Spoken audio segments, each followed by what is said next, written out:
The Battle of Washita River occurred on November 27, 1868, when Lt.Col.George Armstrong Custer's 7th U.S. Cavalry attacked Black Kettle Southern Cheyenne Camp on the Washita River, part of a major winter encampment of numerous Native American tribal bands. Background: after the Southern Cheyenne and Arapaho signed the Medicine Lodge Treaty, they were required to move south from present-day Kansas and Colorado to a new reservation in Indian Territory. This forced them to give up the traditional territory for one with little arable land and away from buffalo, the main source of meat and a center of the culture. Months of fragile peace survived raids between warring Core Indians and Southern Cheyennes, but in summer 1868, war parties of Southern Cheyenne and allied Arapaho, Kiowa, Comanche, Northern Cheyenne, Brule and Oglala Lakota, and Pawnee warriors attacked white settlements in western Kansas,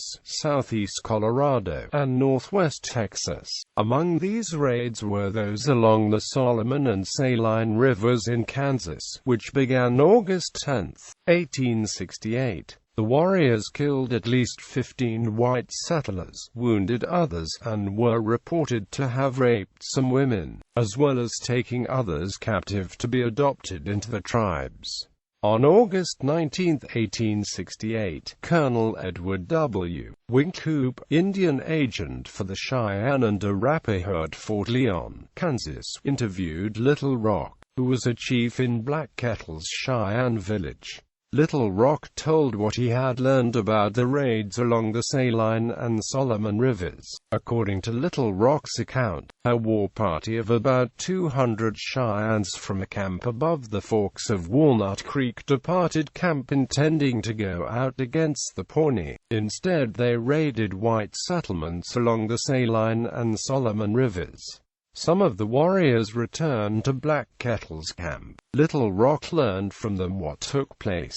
Little Rock named the warriors most responsible for the raids and agreed to try to have them delivered to white authorities. Indians in November 1868. Winter camps on the Washita River. By early November 1868, Black Kettle's camp joined other Southern Cheyenne and other tribal bands at the Washita River, which they called Lodgepole River, after local pine trees. Black Kettle's village was the westernmost of a series of camps of Cheyenne, Arapaho, Kiowa, Comanche, and Kiowa Apache bands that ran 10 to 15 miles along the Washita River. Black Kettle's village was several miles west of the rest of the camps and consisted of around 50 Cheyenne lodges, plus 1 or 2 lodges of visiting Arapaho and 2 of visiting Lakota, for a total of about 250 inhabitants. Little Rock, the only council chief who had remained with Black Kettle since the Sand Creek Massacre in 1864, lived with his family in the village. It also included the families of Big Man, Wolf-Looking Back Clown, Cranky Man, Scabby Man, Half-Leg, Bare Tongue, and Roll Down.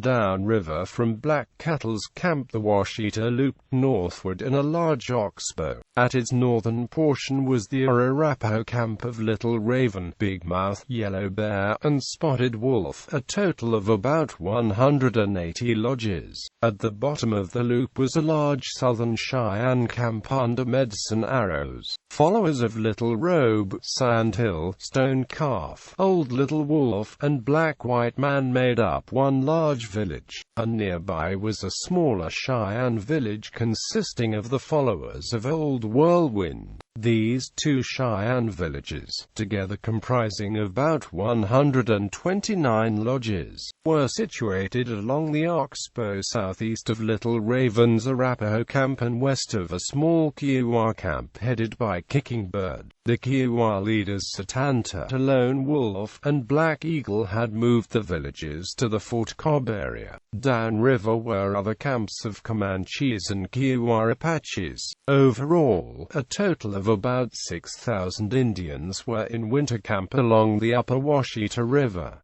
November 20 meeting at Fort Cobb. In mid-November, a party headed by Black Kettle and Little Robe of the Cheyenne and Big Mouth and Spotted Wolf of the Arapaho arrived at Fort Cobb to visit the post. Trader William Dutch Bill Griffenstein, Griffenstein's wife Cheyenne Jenny, a Cheyenne originally of Black Kettle's camp, had died around October 10. Griffenstein had sent runners to inform her parents of her death, perhaps also sending a message to urge Black Kettle to come to talk with Colonel William B. Hazen about making peace. The four chiefs met with Hazen on November 20 with Captain Henry Alvord of the 10th Cavalry documenting the conversations. Black Kettle began by saying to Hazen, "The Cheyennes, when south of the Arkansas, do not wish to return to the north side because they fear trouble there, but were continually told that they had better go there, as they would be rewarded for so doing." Hardoff notes that by the terms of the Medicine Lodge Treaty, the Cheyenne or Arapaho Reservation had the Arkansas River as its northern boundary. In April 1868, the U.S. Army distributed food provisions due to the Cheyennes and Arapahos at Fort Land and Fort Dodge, both north of the Arkansas. Further, on August 9, 1868, they had distributed treaty annuities in the form of arms and ammunition at Fort Land rather than south of the Arkansas. Black Kettle continued, asking if he might move his people south to Fort Cobb. "The Cheyennes do not fight at all this side of the Arkansas. They do not trouble Texas, but north of the Arkansas they are almost always at war. When lately north of the Arkansas, some young Cheyennes were fired upon and then the fight began. I have always done my best to keep my young men quiet, but some will not listen, and since the fighting began I have not been able to keep them all at home. But we all want peace, and I would be glad to move all my people down this way. I could then keep them all quietly near camp. My camp is now on the Washita, 40 miles east of the Antelope Hills, and I have there about 180 lodges. I speak only for my own people. I cannot speak nor control the Cheyennes north of the Arkansas." Big Mouth of the Arapahos spoke next, saying in part, "I never would have gone north of the Arkansas again, but my father sent for me time after time, saying it was the place for my people, and finally I went. No sooner had we got there than there was trouble. I do not want war, and my people are not, but although we have come back south of the Arkansas, the soldiers follow us and continue fighting, and we want you to send out and stop these soldiers from coming against us."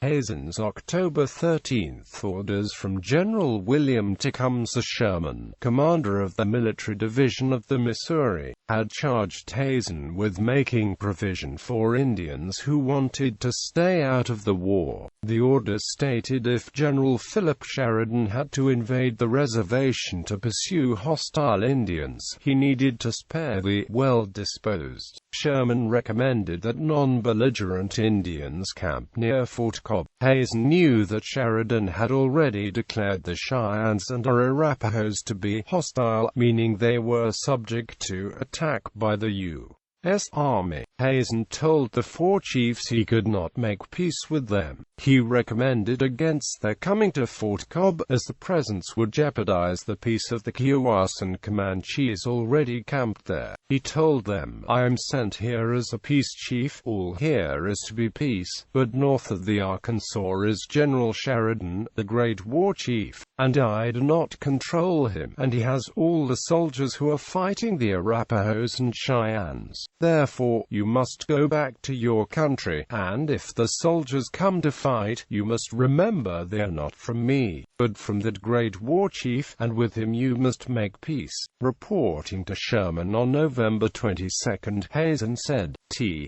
have made peace with them would have brought to my camp most of those now on the war path south of the Arkansas, and as General Sheridan is, to punish those at war and might follow them in afterwards, a second Chivington affair might occur, which I could not prevent." Hazen reported that while the chief seemed sincere, the Kiowa and Comanche at Fort Cobb said the young warriors who accompanied the chiefs were pleased that peace had not been made. They boasted that the Lakota and other northern bands would come down the following spring to clean out the entire country. Hazen took the young warriors' boasts so seriously that he requested 2 more companies of the 10th Cavalry from Fort Arbuckle and 2 howitzers to remain for a week or 2 at Fort Cobb. Black Kettles returned to the Washita. Black Kettle and the other chiefs departed Fort Cobb on about November 21 with food supplied by Griffenstein. Traveling through storm conditions, they reached the villages on the Washita on the evening of November 26. The evening before, on November 25, a war party of as many as 150 warriors, which included young men of the camps of Black Kettle, Medicine Arrows, Little Robe, and Old Whirlwind, had returned to the Washita encampments. They had raided white settlements in the Smoky Hill River country with the Dog Soldiers. Major Joel Elliott of the 7th Cavalry found the trail on November 26, which drew Custer and his forces to the Washita. On November 26, the same day that Black Kettle returned to the Washita, a party of Kiowa returning from raiding the Utes passed through Black Kettle's camp on the way to their own village. They told the Cheyenne that as they had passed near the Antelope Hills on the Canadian River, they had seen a large trail leading southward toward the Washita camps. The Cheyenne discounted the information, as they did not believe U.S. soldiers would operate so far south in such wintry conditions. The Kiowa proceeded to their own village further east along the river, but trails the enemy decided to stay overnight with friends in Black Kettle's camp. Also on November 26, Crow Neck, a returning warrior, told Badman that he had left an exhausted horse along the trail to rest. When he went back to retrieve the horse that day, he saw moving figures to the north who looked like soldiers. Fearful, he turned back without getting his horse. Badman doubted Crow Neck had seen soldiers. He said perhaps he had a guilty conscience from having gone against the chief's wishes by joining the war party. Crow Neck told no one else what he had seen, fearing that he might be laughed at or chastised by Black Kettle for having been part of the raid. On the evening of November 26, Black Kettle held a council in his lodge with the principal men of his village to convey what he had learned at Fort Cobb about Sheridan's war plans. Discussion lasted into the early morning hours of November 27. The council decided that after the foot-deep snow cleared, they would send out runners to talk with the soldiers. They wanted to clear up misunderstandings and make it clear that Black Kettle's people wanted peace. Meanwhile, they decided to move camp the next day downriver to be closer to the other Indian camps. According to Moving Behind Woman, who was about 14 at the time of the Washita attack, Black Kettle's wife Medicine Woman stood outside the lodge for a long time. She was angry that the camp was not moving that night, saying, "I don't like this delay, we could have moved long ago. The agent sent word for us to leave at once. It seems we are crazy and deaf, and cannot hear." Black Hawk's brother White Shield had a vision of a wolf wounded on the right side of its head mourning its little ones which had been scattered and killed by a powerful enemy.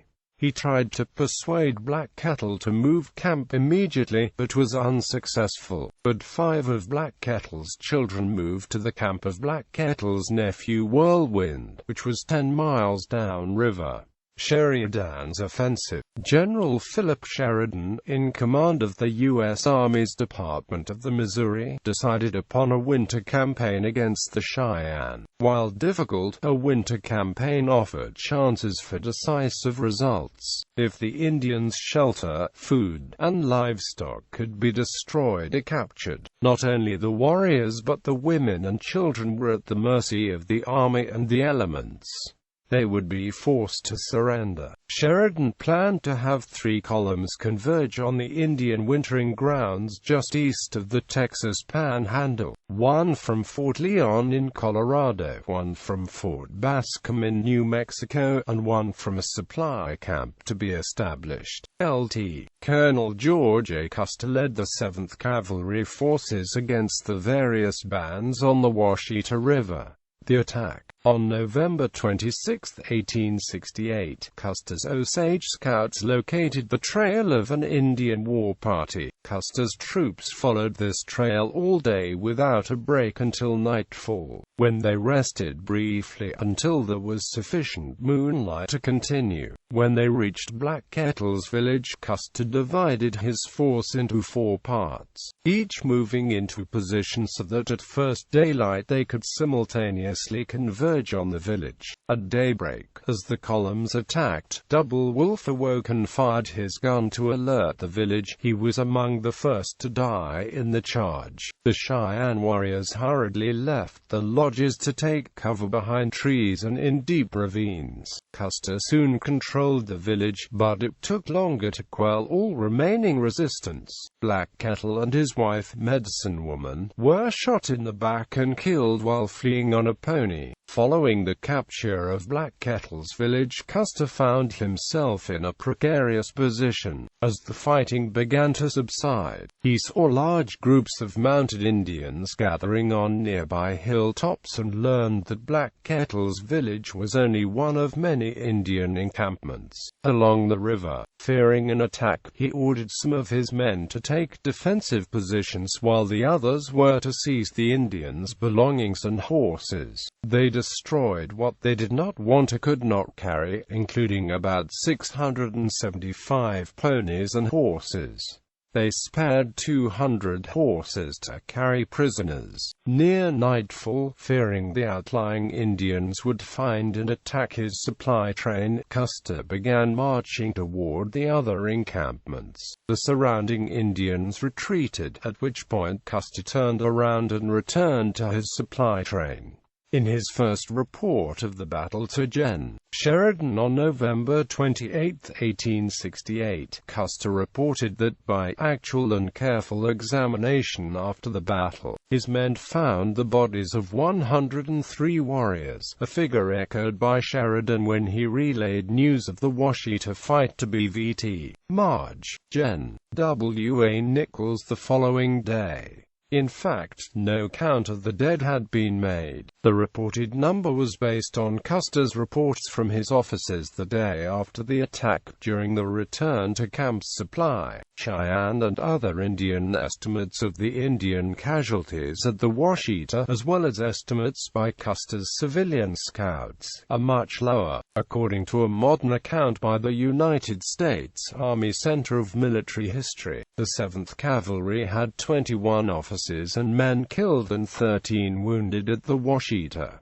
They estimated the Indians had perhaps 50 killed and as many wounded. 20 of the soldiers killed were part of a small detachment led by Major Joel Elliott, who was among the dead. Elliott had separated from the 3 companies he led, apparently without Custer's approval. Yelling, "Here's for a brevet or a coffin," Elliott and his small band pursued a group of fleeing Cheyenne. Elliott's contingent ran into a mixed party of Cheyenne, Kiowa, and Arapaho warriors who were rushing from villages up the river to aid Black Kettle's encampment. The warriors overwhelmed the small troop in a single charge. Custer's abrupt withdrawal without determining the fate of Elliott and the missing troopers darkened Custer's reputation among his peers. There was deep resentment within the 7th Cavalry that never healed. In particular, Elliott's friend and H Company Captain Frederick Benteen never forgave Custer for abandoning Elliott and his troopers. 8 years later, when Benteen failed to raise to Custer's aid at the Battle of the Little Bighorn, his actions were closely examined in light of his long-standing anger toward Custer for the events at the Washita River. The role of Indian non non-combatants in Custer's strategy. The Southern Cheyenne encampment on the Washita River comprised a key component in Custer's field strategy. Indian non-combatants, women, children, the elderly or disabled were targeted for capture to serve as hostages and human shields. Custer's battalions intended to ride into the camp and secure non-combatant hostages, and force the warriors to surrender. Custer demonstrated the value of a strategy that utilized capture women and children to neutralize the Southern Cheyenne's superiority in numbers. At the Battle of the Washita, author James Donovan describes the 53 women and children seized at the Washita as captives or prisoners. Quote, "They were used by Custer to ensure the escape of his regiment as Cheyenne forces from nearby villages began pressing his position." Historian Jerome Green spelled out the function. 53 women and children taken captive at the Washita served as assurance against attack from the downriver during Custer's extrication of his command from the scene late on November 27. As Custer advanced with his regiment in a mock assault, mounted women and children hostages riding among his troops, the warriors dispersed, afraid that shots directed against the column might hit the prisoners. Larry Sklenair, in his narrative of the Washita battle, describes the role of hostages as human shields. Custer probably could not have pulled off this tactical coup had he not had in his possession the 50-some women and children captives, although not hostages in the narrowest meaning of the word. Doubtlessly it occurred to Custer that the family-oriented warriors would not attack the 7th with the women and children marching in. Custer provided the military logic for tactical use of human shields in his book My Life on the Plains, published 2 years before the Battle of the Little Bighorn. Indians contemplating a battle, either offensive or defensive, are always anxious to have the women and children removed from all danger. For this reason I decided to locate our camp as close as convenient to village, knowing that the close proximity of the women and children, and the necessary exposure in case of conflict, would operate as a powerful argument in favor of peace. When the question of peace or war came to be discussed, General Phil Sheridan, commander of the Department of the Missouri, issued orders for the Washita River expedition, including the following: to destroy villages and ponies, to kill or hang all warriors, and to bring back all women and children. The purpose of this total war strategy was to make all segments of Indian society experience the horrors of war as fully as the warriors. Benjamin Ben Clark, the highly regarded scout and guide attached to the 7th Cavalry, recalled the execution of these orders at the Washita. His regiment galloped through the teepees, firing indiscriminately and killing men and women alike. One cavalry unit was seen pursuing a group of women and children, shooting at them and killing them without mercy. Lieutenant Edward Godfrey observed that soldiers made no effort to prevent hitting women during the attack. Ben Clark reported the loss of 75 warriors dead, and fully as many women and children killed. Green notes, all warriors who lay wounded in the village, presumably no matter the extent of their injuries, were promptly shot to death. This was consistent with Sheridan's orders to kill or summarily hang all warriors. The 7th Cavalry tactical engagement of non-combatants contributed to the effective destruction of Black Kettle's village. It ceased to exist. Colonel Randall Mackenzie, with elements of the 4th Cavalry, emulated the success and methods of the Battle of the Washita in the lead-up to the Red River War at the Battle of North Fork, near McClellan Creek, Texas, in 1872. Applying similar tactics, Mackenzie's command of 284 men attacked a Comanche village of 262 lodges and 500 warriors, capturing 130 women and children. The captives served both as human shields, as Mackenzie withdrew to his supply base, and as hostages, offered as a bargaining tool to force the off-reservation Indians back to reservation, and to force them to free white captives.